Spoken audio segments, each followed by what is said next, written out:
శృణురాజం ప్రవక్ష్యామి మాహాత్మ్యము కార్తీకస్య చ కర్మత్రయ కృతాత్ పాపాన్ ముచ్యతే శ్రవణాదపి. వశిష్ఠ మహర్షి వారు జనక మహారాజునకు కార్తీక మాస మహాత్మ్య విషయాలను వివరిస్తున్నారు. ఈ అధ్యాయంలో ప్రత్యేకంగా చెప్పదలిచినటువంటి విషయం కార్తీక మాసంలో వచ్చే సోమవారం నాడు చేసే వ్రతం, సోమవార వ్రతం అంటారు. దానిని ఆచరించినందువలన వచ్చే ఫలాన్ని ఈ అధ్యాయంలో వివరించి చెబుతున్నారు. మహారాజా, కార్తీక మాస మహాత్మ్యాన్ని చెబుతాన్న విను. ఇది వినడంత మాత్రం చేత కర్మత్రయకృతమైనటువంటి పాపము నుండి మానవుడు విముక్తుడవుతాడు. కర్మత్రయం అంటే ఏమిటని? మనస, కర్మణ, వాచ. మనస అంటే మనస్సులో ముందు సంకల్పం పుడుతుంది. మంచి పని కానీ చెడ్డ పని కానీ సంకల్పం మనస్సులో పుట్టాలి. 100 సంకల్పాలు పుడితే అందులో 10ని 10 మందికి చెబుతాం నోటితోటి. మంచివైనా అంతే, చెడ్డవైనా అంతే. అదే శరీరంతో 2, 3 చేయగలుగుతాం, అంతకు మించి చెయ్యలేము. వాడిని చావగొడతానంటాడు, అన్నప్పుడల్లా అన్నవాళ్ళల్లా చావగొట్టేటువంటి అవకాశం దొరుకుతుందా? దొరకదు. అందువలన 3 రకాలుగా చేయబడేటువంటి పాపబంధములు: మనస మనస్సుతో, వాచ వాక్కుతో, కర్మణ శరీరంతో చేసే 3 రకములైనటువంటి పాపముల వలన కలిగే దోషములను అన్నింటినీ కూడా పోగొట్టగలగదు ఈ కార్తీక మాస పురాణములు వింటే అనేది ఇక్కడ శ్లోకానికి అర్థం. మహారాజా, ఎవరైతే కార్తీక మాసంలో సోమవార వ్రతాన్ని ఆచరిస్తారో పరమేశ్వర ప్రీతి కోసం, అట్టివారు శివలోకాన్ని చేరుకుంటారయ్యా. విష్ణు సంబంధమైన అర్చనం చేస్తే వైకుంఠం అన్నారు, శివ సంబంధమైన అర్చనం చేస్తే శివలోకం అన్నారు, కైలాసం. ఇటు కైలాసం అన్నా అటు వైకుంఠం అన్నా ఒకటే. భగవంతుడు నివాసం ఉండేటువంటి దివ్యమైన భవ్యమైనటువంటి స్థానం. కార్తీక మాసంలో ఎవరైతే స్నానం కానీ, జపం కానీ, దానం కానీ ఆచరిస్తారో అది కొద్దిపాటి చేసినా అశ్వమేధ యాగం చేసినంతటి మహాఫలం కలుగుతుందన్నారు. అదేమిటండి అశ్వమేధ యాగం ఎక్కడ? బహుధన సాధ్యమైనటువంటిది. మీరు చెప్పే సోమవారం అంటే ఒక రోజున ఒక పూట చేసేటువంటిది. అంత మాత్రం చేత అది అశ్వమేధములు వేరు చేసిన దాంతో సమానం అంటున్నారు. ఎలా కుదురుతుంది అని? ఇది చేయడం అనేది కొంచెం మనస్సు బట్టి ఆచరణలోకి వస్తే ఫలం ఆటోమేటిక్గా వస్తుంది. ఎప్పుడైతే కర్మ విస్తృతి ఏర్పడుతుందో కర్మ వలన ఫలము పెరుగుతుంది, ఆ కర్మలో దోషాలు కూడా ఉంటాయి.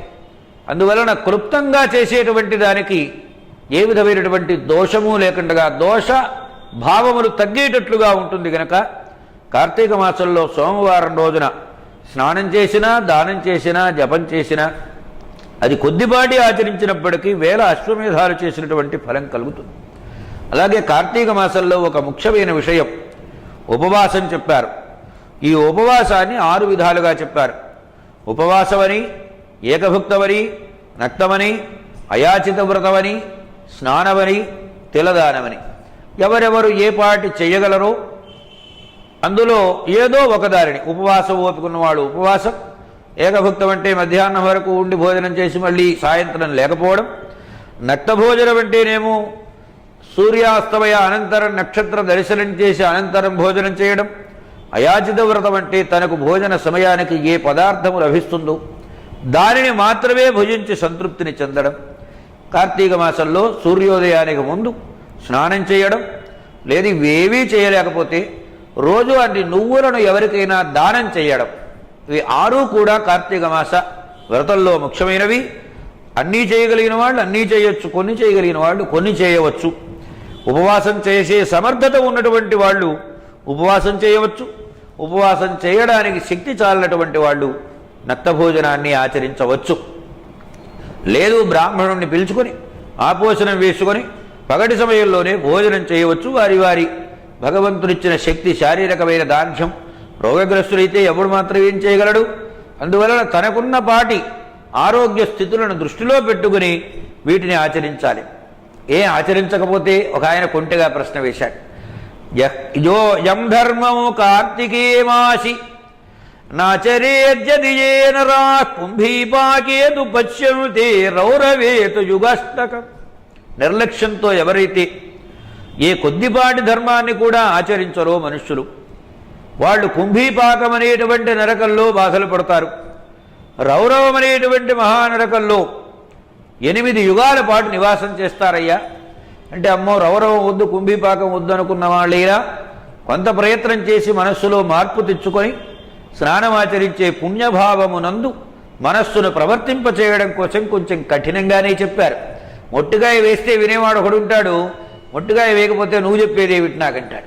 కనుక ఓ మొట్టుగాయ వేశారు. ఇక్కడ కుంభీపాక నరకం పొందుతావు, రౌరవ నరకంలో పడుంటావురా అబ్బాయి, కనుక అవి పోవాలన్నా కార్తీక మాసంలో స్నానం ఆచరించు, ధర్మాన్ని చెయ్యి అని కొంచెం హెచ్చరికగా చెప్పినటువంటి మాటలు. కార్తీక మాసంలో సోమవారం రోజున భర్త గతించినటువంటి స్త్రీ ఉపవాసం చేసి విధానపూర్వకంగా శివుణ్ణి గనక ఆరాధన చేసినట్లయితే అటువంటి ఆమె శివలోకాన్ని చేరుకుంటుంది.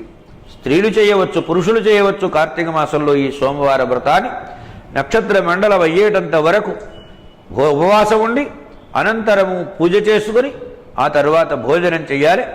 అటువంటి వాని పాపములన్నీ నిప్పులలో పడేసిన దూది ఉండలాగా భగ్గున మండి మాడి మసై స్వరూపనాశాన్ని చెందుతాయి పాపములన్నీ కూడా. ఎవరైతే కార్తీక మాసంలో సోమవారం రోజున శివలింగానికి అభిషేకం చేస్తారో, శివలింగానికి పూజ చేస్తారో, శివుడికి ఉపవాసం చేస్తారో అట్టి వారు శివునకు అత్యంత ప్రేమపాత్రులవుతారు సుమా, సందేహపడవలసినటువంటి అవసరమే లేదు అని చెబుతున్నారు. అత్రైవోదాహరణతీమమితిహాసం పురాతనం శృణ్వతాము సర్వపాపఘ్నం వక్తృణామఖనాశనం. ఇక్కడ దీనికి సంబంధించిన కార్తీక మాస సోమవార వ్రత మాహాత్యాన్ని తెలియచెప్పి వెనుక జరిగినటువంటి ఒక కథ ఉన్నది. మహారాజా జనక, అది నీకు చెబుతున్నాను వినమని చెప్పాడు. ఇక్కడ ఉద్దేశం ఏమిటంటే, ఇప్పుడు ఏదైనా ఓ మంచి పని చెబుతారు, చెప్పగానే పెద్దవాళ్ళు చెప్పారు మనం చేద్దామని చేసేస్తారు బుద్ధిమంతులు. కొంతమంది ఫర్ ఎగ్జాంపుల్ అని ఒక ప్రశ్న వేస్తారు. అంటే ఇది చేసి ఫలాన్ని పొందిన వాళ్ళు ఎవరైనా ఉన్నారా, వాళ్ళు ఫలాన్ని పొందారని చెబితే అప్పుడు నేను కూడా చేస్తానన్నట్టు. ఆ రకమైన స్థాయిలో ఉన్న మనుష్యులకు కూడా ఆ భావం స్పష్టంగా కలగడం కోసం ఇక్కడ ఈ కథను ఉదాహరణ చెబుతున్నారు. పూర్వము కాశ్మీర దేశంలో స్వాతంత్ర్య నిష్ఠురమైనటువంటి అత్యంత సౌందర్యం కలిగినటువంటి ఒక అమ్మాయి ఉన్నది. ఒక పురోహితుడి ఇంట కుమార్తెగా పుట్టింది. ఆమెలో 2 దుర్లక్షణాలు. పూంశ్చలి, మగవాళ్లతో పాటు ఇష్టం వచ్చినట్లుగా తిరుగుతూ ఉంటుంది. బహుభాషిణి, నోటికొచ్చినట్లల్లా మాట్లాడుతూ ఉంటుంది. ఇది చూచారు తల్లిదండ్రులు. మన పరువు ప్రతిష్టలన్నీ నాశనం చేస్తుందని తల్లి తండ్రి దాన్ని వదిలేసి పెళ్లి చేసి పంపించేశారు. ఆమె భర్త సౌరాష్ట్ర దేశంలో ఉన్నటువంటి వాడు, మిత్రశర్మ అనే పేరు కలిగినటువంటి వాడు. వేదములు అనగా ఋగ్యజుస్సామ అథర్వణ వేదములు 4 చదివాడు. వేదాంగములంటే శిక్ష, వ్యాకరణం, ఛందస్సు, నిరుక్తము, జ్యోతిషము, కల్పం అనేటువంటి వేదాంగములను అధ్యయనం చేశారు. చక్కని సదాచారం కలిగినటువంటి వాడు. మానసికంగా ఈ లోకంలో ఉండే ప్రాణులందరూ చల్లగా ఉండాలని దయారసం కలిగినటువంటి వాడు. అదే పరిగా తీర్థయాత్రలకు వెళ్ళి స్నానాలు పానాలు ఎన్నో చేస్తుండేవాడు. దేవతారాధన చేస్తుండేవాడు. సత్యవాది, నిజమే మాట్లాడుతాడు, శుచిగా ఉంటాడు. ఇలాంటి అనేక రకములైన ఉత్తమ లక్షణాలు కలిగిన ఆ భర్తను ఆమె తర్జిత తాడిత వృషం, కొడుతూ ఉండేది, తిడుతూ ఉండేది. అదేమిటయ్యా, అటువంటి కొట్టే తిట్టే భార్యతో కాపరం ఎందుకు, ఆమెను వదిలేస్తే పీడ వదిలిపోతుంది కదా అన్నాడు ఒక ఆయన. అంటే సగార్హస్యాభిలాషేణ చేతస అసౌన చాచ్యదేశు. గృహస్థుగా ఉంటే, భార్య ఉంటే కొన్ని మంచి పనులు చేయడానికి అవకాశం. అన్నం వండి పెడుతుంది, వాయుశ్వదేవం చేసుకోవచ్చు. దీపారాధన చేస్తుంది, దేవతార్చన చేసుకోవచ్చు. కనుక తాను చేసే గృహస్థాశ్రమంలోని ధర్మాలకు సహకారం ఉంటుంది. ఆమె లేకపోతే చేయడానికి వీల్లేదు. కనుక ఆమెను ఈ బాధలన్నీ భరిస్తూ, ఆమెను కూడా భరిస్తూ అలాగే ఉండిపోయినాడు. ఇలా ఉండగా ఒకరోజు ఏం జరిగిందంటే, కర్కశ క్రుద్ధురాలై ఇతరుల రూపానికి సంతోషపడే దుర్లక్షణం ఉండడం చేత, దుర్జనులతో సహవాసం చేయడం చేత, వాళ్ళిచ్చే ద్రవ్యములకు ఆభరణములకు ఆశపడడం చేత ఈ భర్తను నిద్రపోతున్నటువంటి సమయం చూసి ఒక పెద్ద బండరాయి తీసుకొని వచ్చి తల మీద పడేసింది. తలకాయ పగిలింది. ఆ బ్రాహ్మణోత్తముడు మరణాన్ని పొందాడు. తరువాత ఆమె ఇష్టారాజ్యంగా ప్రవర్తించింది. అనేక మంది యవ్వనంలో ఉన్నటువంటి బలిష్ఠులైనటువంటి పురుషులను, పరస్త్రీ వ్యామోహం కలిగినటువంటి వాళ్లను కామశాస్త్ర లీలా కలాపములతో, ఆలింగన సుమ్మనాదులతో తాను చెడింది, వాళ్లను చెడగొట్టింది. ఆ బజారులో ఉన్నవాళ్లు భర్త యందు అనురాగం కలిగి ఏక పత్నీవ్రతం కలిగినటువంటి పురుషులు కానీ, భర్త యందు భక్తి కలిగినటువంటి స్త్రీలు కానీ వాళ్లను కూడా చెరగొట్టింది అనేక రకాలుగా. పొరపాటున డాంబికంతో గాని, దయలేక గాని, ఎగతాళిగా గాని, మాయతో గాని విష్ణువు యొక్క పదద్వంద్వాన్ని తలుచుకునేటువంటిది కాదు. నశ్రుత హరిసత్కథ, భగవత్ సంబంధమైనటువంటి విశేషాలు ఏవీ కూడా చెవులతో వినేటువంటిది కాదు. లోకల్లో సాగుతున్నంతకాలం సాగించుకుంటారు చాలామంది. అంతా మన చేతిలోనే ఉంది వ్యవహారం అనుకుంటారు. కానీ బాల్యం, కౌమారం, యవ్వనం, వార్ధక్యం ఇవి శరీరానికి లక్షణాలు. బాల్యంలో ఏమీ చేయలేం, యవ్వనంలో ఏమైనా చేయగలం, చేయకూడని ఆ దౌర్భాగ్యాలన్నీ చేస్తాం. యవ్వనం దాటిన తర్వాత ముసలితనం వస్తుంది. అప్పుడు మంచి పనులు చేద్దామని ఎంత సంకల్ప బలం ఉన్నా చేయడానికి శరీరము సహకారాన్ని పొందదు. అందువలన శరీరంలో యవ్వన కాలం గడిచిపోయింది, ముసలితనం వచ్చింది. దీనితో పాటుగా వ్రణవ్యాధిరహూద్రాయం, శరీరం అంతటా గాయాలై చీము గారుతున్నది, నెత్తురు గారుతున్నది, పురుగులు పట్టిపోయింది ఆ శరీరం అంతా. వాళ్ళు ఇంతకుముందు రోజువారీ వచ్చేటువంటి విటపురుషులున్నారే, ఆశ తీరినటువంటి వాళ్ళై దీని పొంద దీని దగ్గరే ఉందిరా, మనం హాయిగా ఇంకోరి దగ్గరికి పోదామని ఆమె దగ్గరికి రావడం మానేశారు. దానితో ధనం లేకుండా పోయింది. పాపాధిక్యం వలన ఈమె కొంతకాలానికి మరణాన్ని పొందింది. యమదూతలు వచ్చారు అత్యంత భయంకర మహాకారాలతో ఈమెను తీసుకుని వెళ్ళి యమధర్మరాజుకి అప్పగించారు. యమధర్మరాజు గారు కోపంతో కన్నులు బాగా ఎర్రబడ్డాయి. అతి భయంకరమైనటువంటి శిక్ష వేశాడు.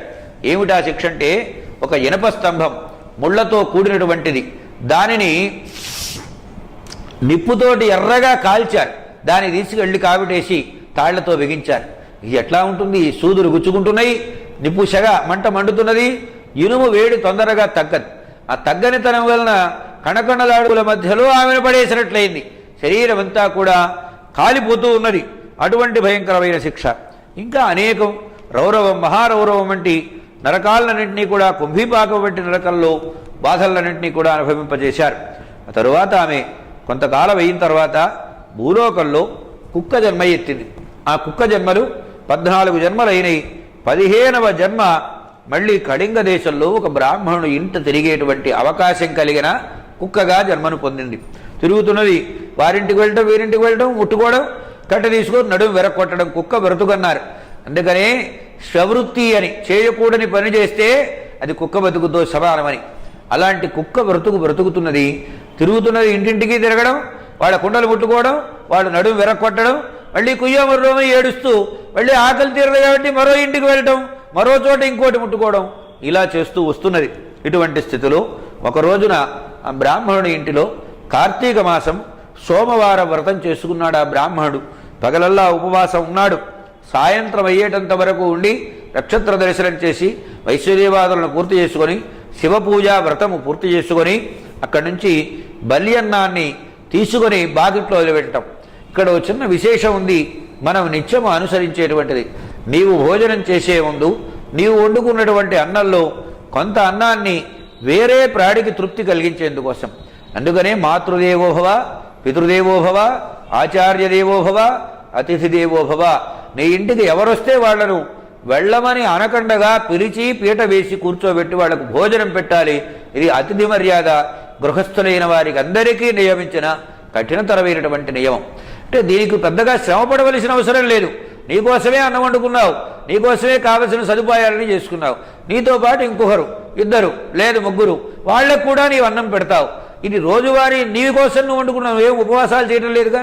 కనుక భోజనం చేయబోయే ముందు అలాగా చేయడం అనేది.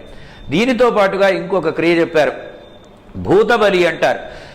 మనుష్యులు ఎవరు రాకపోవచ్చు, కనీసం ఏదో ఒక ప్రాణి నీవు వండుకున్నటువంటి ఆహారంలో భాగస్వామ్యం నీవు కల్పించడం. అందుకనే ఒక సామెత ఉన్నది, శతం విహాయ భోక్తవ్యం. శతం అంటే 100 పనులు మానేసుకొని భోజనం చేయమని కాదు. మనం ఎట్లాగా అన్ని పనులు మానేసే భోజనం చేస్తున్నాం. శతం విహాయ అంటే శతమాత్రం కబడం అన్నం విహాయ అంటే 100 మెతుకులకు, అంటే ఓ గుప్పెడు అంటే 100 మెతుకులు ఉంటాయి కాబట్టి ఓ గుప్పెడు అన్నాన్ని తీసుకుని వెళ్ళి మరో ప్రాణి బ్రతికేందుకు అలా త్యజించి నీవు వచ్చి భోజనం చేయరా నాయనా. అలాగా ఈ బ్రాహ్మణుడు అన్ని కార్యాలు పూర్తి చేసుకొని ఈ అన్నాన్ని తీసుకుని వాకిట్లోకి వెళ్ళాడు. భూతబలి అక్కడ పెట్టాడు. ఆ తర్వాత అక్కడి నుంచి వెనుకొక మరలు ఇంట్లోకి వచ్చాడు కాళ్ళు కడుక్కొని. వస్తూ ఉండగా పగలల్లా ఆ ఇంటికి తిరిగి అంతా కార్తీక సోమవారం ఎక్కడా భోజనం లభించలేదు. ఏది ఈ కుక్కకు పరిగెత్తుకు వచ్చి ఆయన భోజనం అక్కడ వదిలిపెట్టగానే అది కాస్త తిన్నది. ఎప్పుడైతే కార్తీక మాసం వ్రతమును ఆచరించడం వలన దైవదత్త శేషమైనటువంటి అన్న పదార్థం తినదో దానికి అక్కడికి పరిపాకానికి వచ్చింది పాపఫలం. అందువలన వెంటనే ఏం చేసిందంటే పెద్దగా అరిచింది, స్వామి బ్రాహ్మణోత్తమ నన్ను రక్షించు మహానుభావ, రక్షించు మహానుభావ అని ఏడ్చింది. ఏమిట్రా కుక్క ఏమిటి మాట్లాడుతోంది ఏమిటని ఇడిదిరిగి చూశాడు. చూస్తే నువ్వు ఎవరు, ఏమిటి నీ కథ అంటే, అయ్యా నేను ఒకప్పుడు బ్రాహ్మణ వంశంలో పుట్టాను, బ్రాహ్మణునకు ఇల్లాలైనాను, అతి కఠినరాలై భర్తనే సంహరించినటువంటి దాన్ని, కొరటగా వ్యవహరించినటువంటి దాన్ని, నేను చేసినటువంటి పాపాలకు అంతులేదయ్యా, అనేకములైన పాపాలు చేసి నరకలోకానికి వెళ్ళి కుంభీపాక రౌరవాది మహానరక దుఃఖాలను అనుభవించి అక్కడి నుంచి బయలుదేరి 15 కుక్క జన్మలెత్తాను. ఇప్పుడు చివరి జన్మ ఈ జన్మ. నన్ను ఎలాగైనా సరే ఈ కుక్క శరీరంలో నేను ఉండలేనయ్యా, కుక్క శరీరం నుండి నాకు విముక్తిని కలిగించమని ప్రార్థన చేసింది. అయ్యో పాపం, ఆలోచన చేశాడంటే పాపాలలో ఇన్ని రకాల పాపాలు ఉంటాయా? మగుణ్ణి కొట్టేవాడు, తిట్టేవాడు, మగుణ్ణి చావగొట్టేవాడు, ఇన్ని రకాల పాపాలా అని అనుకున్నాడు. దీంతో పాటుగా ఒక పురుషుణ్ణి ఆశ్రయించి జీవనం చేయవలసినటువంటిది పోయి బహుపురుషులను ఆశ్రయించి వాడిచ్చేటువంటి సొమ్ములు మెరమెచ్చులు వాటి కోసం భ్రమసినటువంటిది ద్రవ్యాపేక్షతో వ్యభిచారం చేసిందా? అయినా సరే మహానుభావుడు కనుక, పుణ్యాత్ములైనటువంటి వారి మనోలక్షణం ఎలా ఉంటుందంటే అందుకనే వాళ్ళు మహానుభావులు అన్నారు. పాపం చేసిన వాళ్ళను కూడా సముద్ధరించాలి తనకు చేతులైనంత వరకు. నాకు లక్ష్మీ నృసింహ స్తోత్రంలో శంకరాచార్య స్వామి వారు అంటారు, లక్ష్మీ నృసింహ మమదేహి కరావలంబం, నేను మహాపాపినయ్యా, ఈ సముద్రంలో మునిగిపోతున్నా, సంసార సముద్రంలో నా చెయ్యి పట్టుకొని ఒడ్డున పడేవయ్యా అని ప్రార్థన చేస్తే నృసింహస్వామి వంటి మహానుభావుడు సముద్ధరించకుండా ఉంటాడా? అలాగనే పుణ్యాత్ముడు కనుక, పుణ్యం ఆచరించుకున్నవాడు కనుక ఆయన ఆలోచించి, అమ్మా నా జీవితకాలం అంతా కార్తీక మాస సోమవార వ్రతాన్ని చేస్తున్నాను, ఈ వ్రతానికి సత్ఫలం ఉన్నది, అందులో ఒక వారం నాడు చేసినటువంటి ఫలాన్ని నీకు ధార వస్తున్నాను అని సంకల్పం చెప్పి తాను ఇంతకుముందు ఆచరించిన కార్తీక సోమవార వ్రతములలోని ఒక వారము ఫలాన్ని ఆ కుక్కకు ధార పోశాడు. వెంటనే ఆ కుక్క శరీరాన్ని వదిలి దివ్యమైన శరీరాన్ని ధరించి దివ్యవస్త్రాలంకార భూషితురాలై విమానంలాగా ఆకాశంలో బయలుదేరి వెళ్ళి కైలాసం చేరినది. కైలాసంలో శంకరునితో పాటుగా నిరంతర దర్శనాదులు చేస్తూ భాషణాదులు చేస్తూ ఒక ప్రమథగణాలలో తాను ఒక ప్రమథగణమై మహాభోగములను అనుభవిస్తూ కైలాసలోకంలో నివసించింది అని కథ. అంటే పాపముంది పుణ్యముంది జీవితంలో. ఈ పాప పుణ్యములలో పాపమును పోగొట్టుకోవాలి. పోగొట్టుకునేటువంటి సాధనములను కార్తీక మాసంలో ఆచరించే ధర్మాలు ముఖ్యమైనవి. అందున కార్తీక సోమవార వ్రతం ఇంకా గొప్పది అనేటువంటి దానిని ఈ అధ్యాయం ద్వారా వశిష్ఠ మహర్షి జనక మహారాజునకు చెప్పినట్లుగా సూత మహర్షి శౌనకాది మహర్షులకు అంశాన్ని చెప్పారు. కనుక 4 సోమవారాలు లేదా 5 సోమవారాలైనా వస్తాయి. మనకు 5 సోమవారాలు వస్తే సోమవారంతో ప్రారంభమైతే 5 సోమవారాలు వస్తాయి, లేదు కనీసం 4 సోమవారాలు వస్తాయి. అన్ని సోమవారములను మనం ఆచరించలేకపోయినా నియమం పెట్టుకొని ఈ 4 వారాల్లో ఏదో ఒక వారమైనా శివార్చనం చేసి శివానుగ్రహాన్ని సంపాదించుకోవాలి అనే విషయాన్ని మనకు ఈ అధ్యాయం ద్వారా తెలియజేస్తున్నారు. సెలవు.